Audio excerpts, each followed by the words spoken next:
de salbutamol que decíamos, tiene muchas presentaciones. Tenemos el inhalador a dosis medidas, que es este, el que apretamos aquí esta parte superior, y esta también se saca y sale así pulverizado el fármaco, ¿no? Esa forma de administración se le conoce como puff o como puff, ¿sí? Lo más apropiado es puff. Entonces, se recomienda 2 puff cada 4 a 6 horas, ¿sí? En adultos y en niños. Lo que varía es la cantidad de microgramos que aporta cada puff. Hay inhaladores de 50 microgramos, de 100 microgramos, de 125 microgramos, de 250 microgramos. Entonces, dependiendo de cuál utilicemos, pues la cantidad de fármaco administrado por puff va a variar, ¿sí? Otra forma de administrar son tabletas y jarabe. Entonces, en tabletitas tenemos tabletitas de 4 miligramos. En adultos se recomienda 2 a 4 miligramos cada 6 a 8 horas. Y en niños de 1 a 2 miligramos cada 6 a 8 horas. El jarabe de salbutamol suele venir de 2 miligramos en 5 ml. Entonces, ustedes ya saben sacar kilo peso. Si el Juanito pesa 20 kilos, yo quiero darle 1 miligramo cada 6 horas y el jarabe tiene 2 miligramos en 5 ml, ¿cuántos ml deberá tomar el Juanito cada 6 horas? ¿Cuánto pesa? 20 kilos.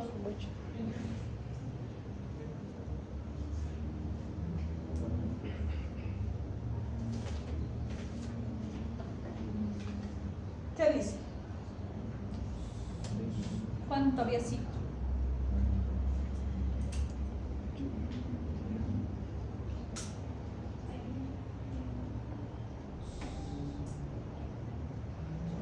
¿Cuántos ml tendría que recibir?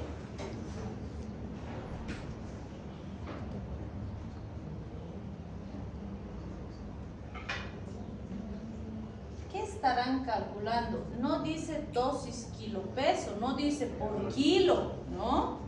Entonces aquí el peso es irrelevante, lo único que tengo que hacer es ver la dosis equivalente y digo, si tengo 2 miligramos en 5 ml y yo le quiero dar 1 miligramo, es la mitad, ¿no? Entonces, ¿cuántos ml va a recibir? 2.5 ml cada 6 horas. ¿Sí? Ahí fíjense, tengo que ver bien qué me están preguntando. En este caso es dosis equivalente, no es dosis kilo peso, ¿sí? Ahora, este es mi frasquito para nebulizar, bueno, la cajita. La mayor parte de los frascos para nebulizar vienen en gotitas. Entonces, ahí sí voy a calcular los ml y voy a convertir a gotas. Entonces, fíjense, el frasco trae 5 miligramos en 1 ml. Y me dice, al adulto le voy a dar de 2.5 a 5 miligramos mezclado con 2 a 3 ml de solución salina, y eso le voy a dar, o bueno, con eso le voy a nebulizar cada 4 a 8 horas.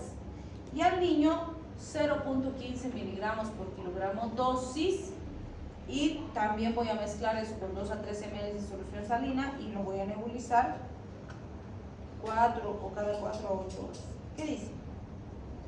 ¿Cuánto debería entonces usar para nebulizar al Juanito si sé que pesa 20 kilos? La dosis kilo peso es de 0.15 miligramos por kilo y la presentación es 5 miligramos por ml.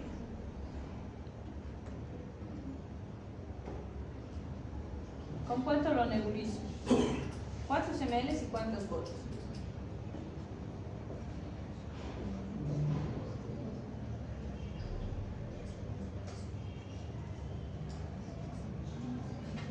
¿Cuánto?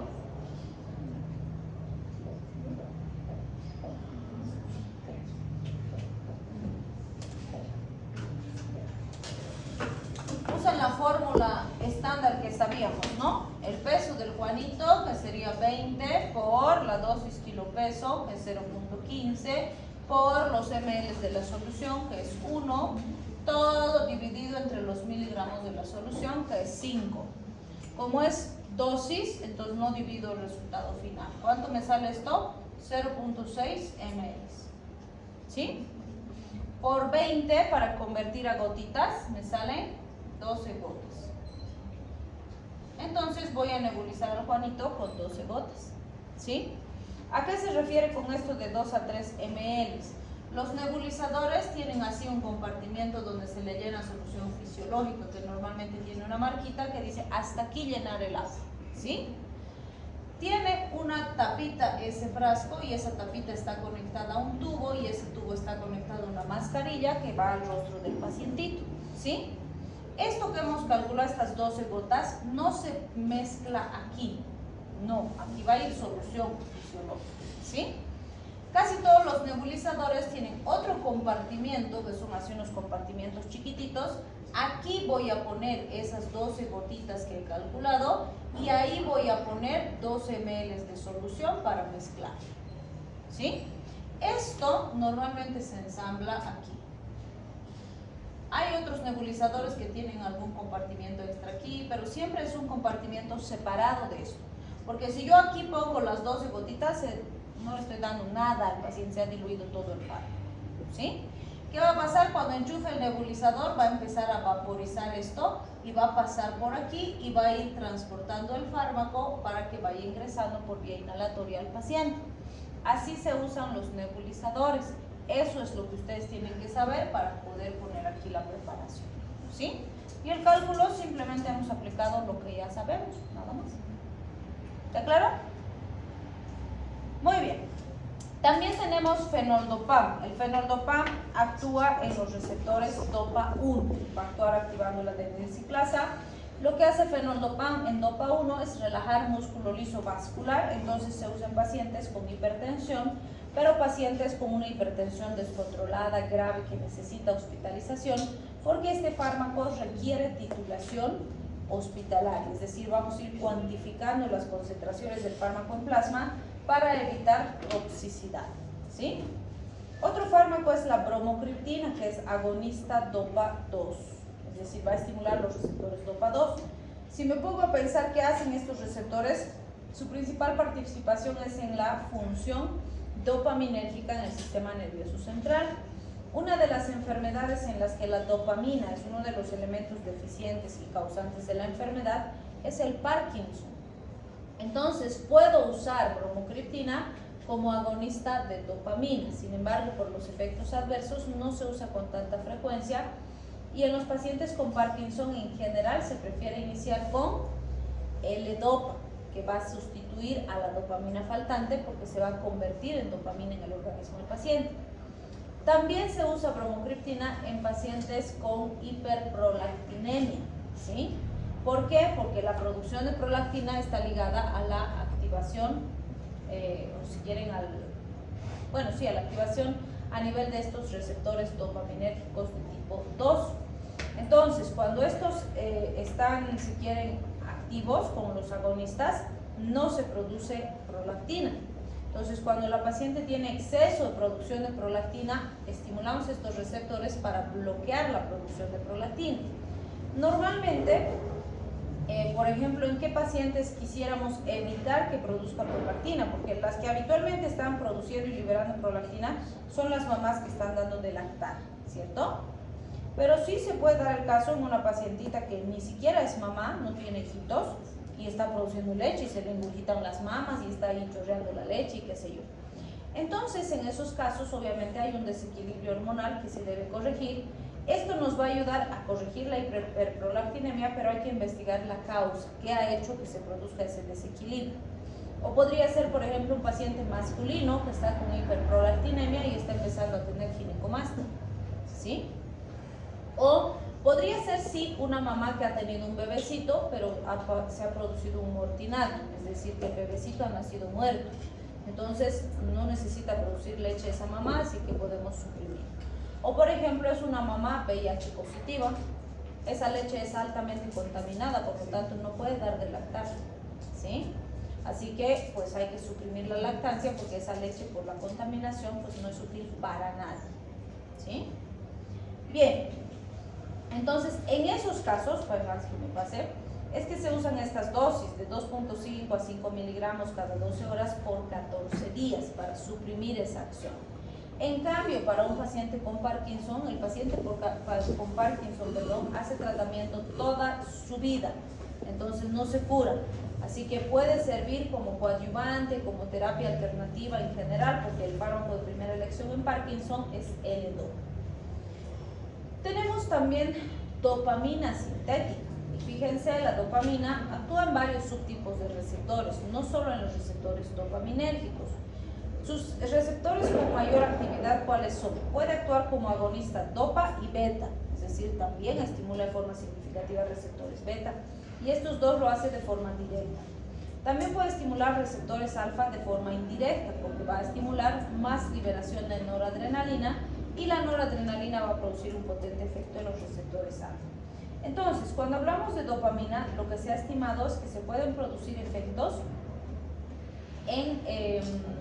si quieren, en distintas dosis. Dependiendo de la dosis que le dé, el efecto va a ser diferente. Cuando le doy las dosis más bajitas, entre 0.5 a 2 microgramos kilogramo minuto, aparece efecto dopa, que está ligado a vasodilatación, tanto a niveles plásmico y renal, mejoría del flujo renal y del gasto urinario y la excreción de sodio. Entonces, por ejemplo, cuando necesito proteger el riñón, esta dosis es la más apropiada.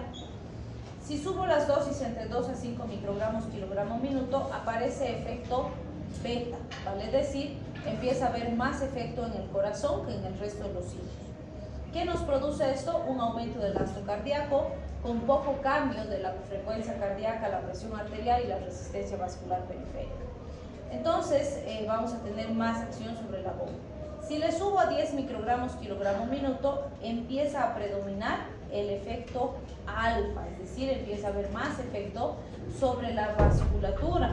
Entonces sí va a haber aumento del gasto cardíaco y la frecuencia cardíaca, pero aquí ya va a empezar a subir la presión arterial por el efecto de la acción alfa en la vasculatura periférica. Y si le doy más de 10 microgramos kilogramo minuto, predomina efecto alfa sobre todos los demás, y lo que se produce es una potente elevación de la resistencia vascular periférica, por lo tanto de la presión arterial, que es lo que más se va a notar en el paciente.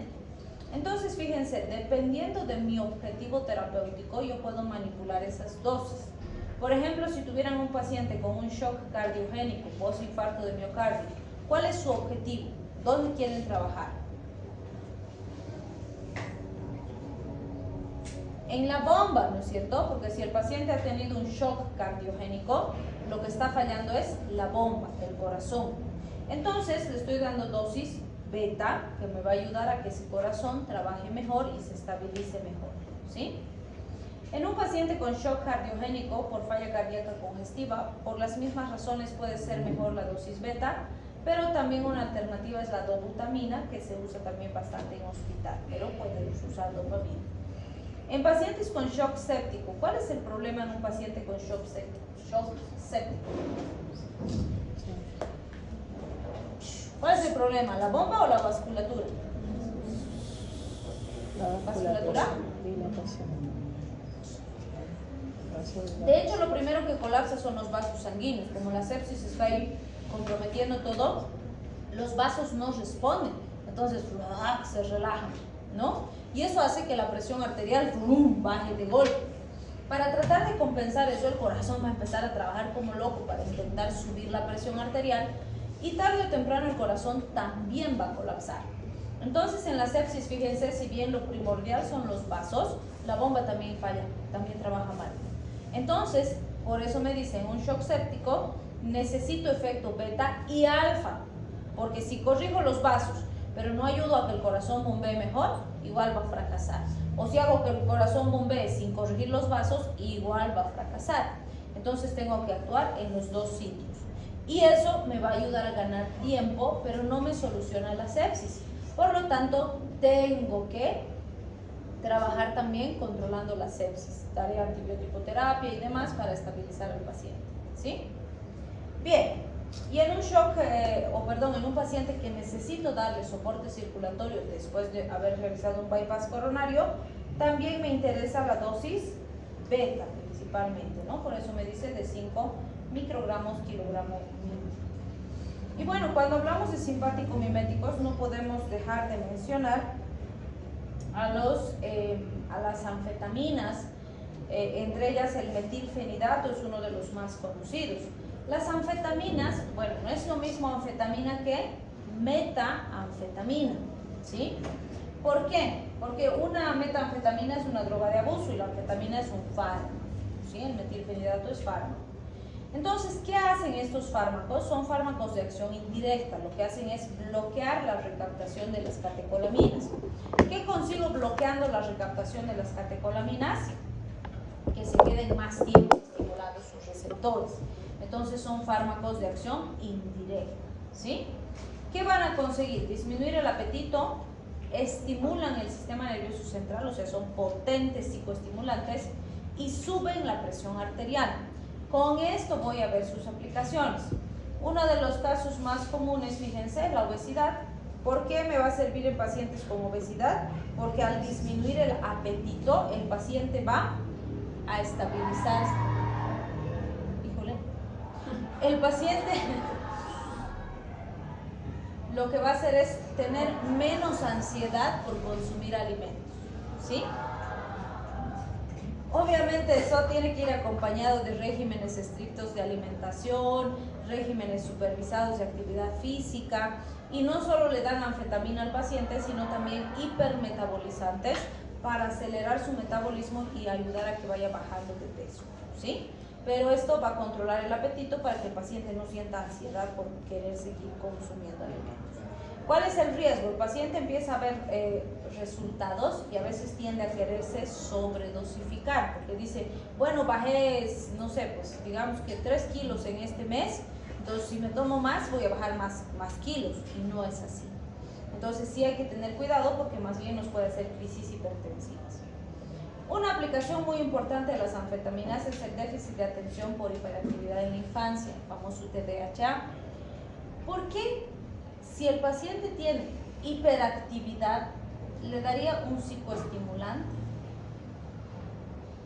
Parece incoherente, ¿no? ¿Por qué les damos anfetaminas a los pacientitos con TDAH si son hiperactivos? ¿Qué dice? ¿Estará bien?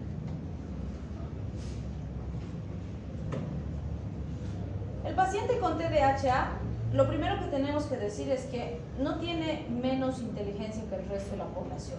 De hecho, algunos tienen inteligencia por encima del promedio, ¿sí? El problema que tienen o la condición que tienen determina que les cueste mantenerse concentrados y atendiendo a una sola cosa por mucho tiempo. Por decirles, empezamos aquí y está mirando la pizarra, ¿no? 3 segundos después está viendo el ventilador y 3 segundos después está viendo, escucha, su zapato de Juanito está sucio y 3 segundos después la ventana se está abriendo y anda así, va, disperso, como decimos, ¿no? Entonces, para que se produzca el aprendizaje, una de las habilidades más importantes es la atención y la concentración.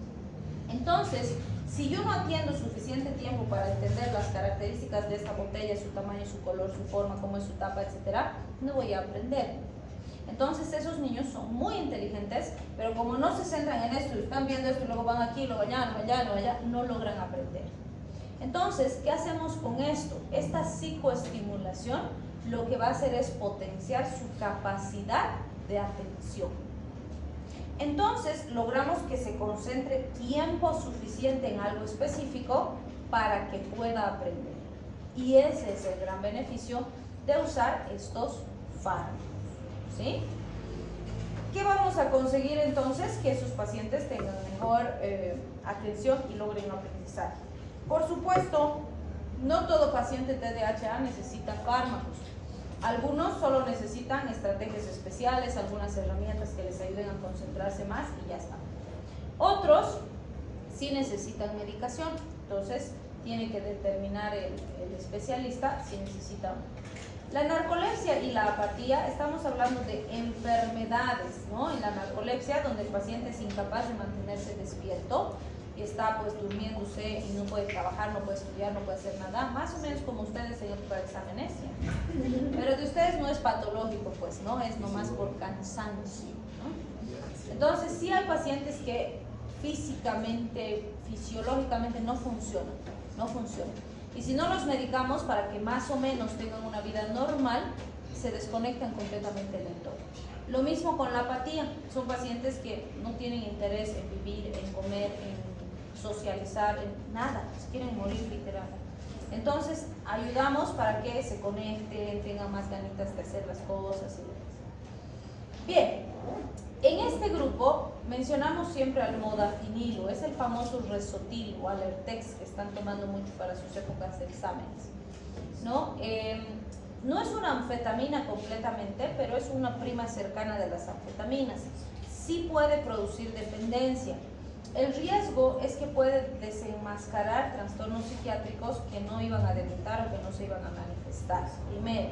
Segundo, por lo menos hasta ahora, todas las personas que me han comentado que han consumido, no mejora su cognición. O sea, no es que los hace más inteligentes, no. Simplemente los mantiene más despiertos por más horas, entonces les da un poquito más de tiempo para estudiar, por decirlo así. Pero por lo menos, como les digo, hasta ahora con todos los que he visto que han utilizado, no ha habido una mejoría del aprendizaje real. O sea, ya se mantienen más horas despiertos para su examen, pero más nada. Entonces van, dan su examen y 2 o 3 semanas después otra vez no saben nada de lo que han dado examen. Entonces, yo siempre les digo, es mejor que te organices bien con tu tiempo y hagas las cosas progresivamente, porque no existen fármacos que como varita mágica tomes y wow, vas a ser más inteligente y más brillante de repente. Sí puedes potenciar la actividad de tu cerebro con fármacos, puedes, pero eso requiere tiempo, ¿sí? Y además, ningún fármaco por sí solo va a funcionar. Este te va a dar más atención, pero si tú estudias más cuando estás usando el fármaco, mejorará tu aprendizaje. No por el fármaco, sino por la ejercitación que le estás produciendo a tu cerebro al hacer que trabaje, ¿sí?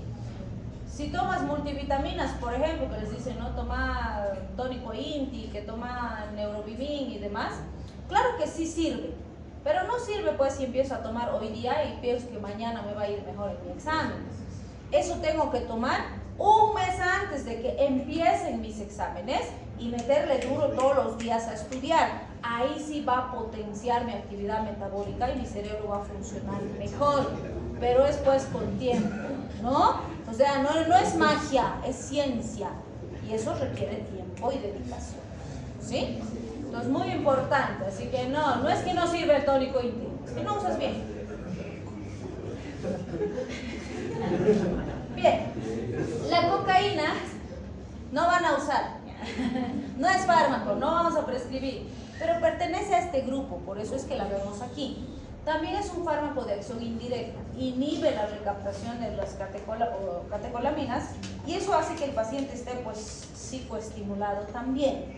Tiene un efecto central potente, breve, pero varía dependiendo de la vía que se usa. Estimula potentemente los centros del placer, ¿sí? Sea que se use fumado, inhalado, inyectado, etc. Entonces es normal que el paciente esté más despierto, más activo, más alerta, qué sé yo. Pero es una droga peligrosa, se considera ya dentro de las drogas más pesadas y cuando uno se vuelve adicto es sumamente difícil de dejar, ¿sí? Y el problema con las drogas no es solamente el consumo, el problema es la deshumanización que sufre el individuo, ¿sí? Porque llega un momento donde el individuo es un esclavo de la droga y hace cualquier cosa para seguirse drogando. Ya no le interesa estudiar, ni siquiera se baña, ni siquiera se limpia, está así un despojo humano y lo único que le interesa es drogarse, ¿sí? Entonces es muy importante esto, porque cuando yo siempre les digo, han visto los muchachos que están ahí limpiando parabrisas en los semáforos y demás, muchos de esos eran de buena familia, tenían recursos, tenían todo un futuro por delante, estaban en la universidad así como ustedes y por meterse con estas cosas se han acabado así. No es porque no tengan otra opción, es porque se han perdido en la adicción, ¿sí?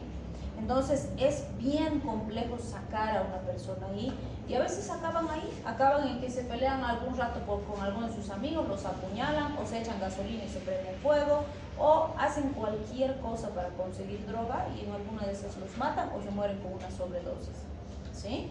Y son jóvenes brillantes que tenían todo por delante. Entonces, no se metan con estas cosas, son feas y tenemos que estar capacitados para ayudar a las personas que se meten a eso, ¿sí?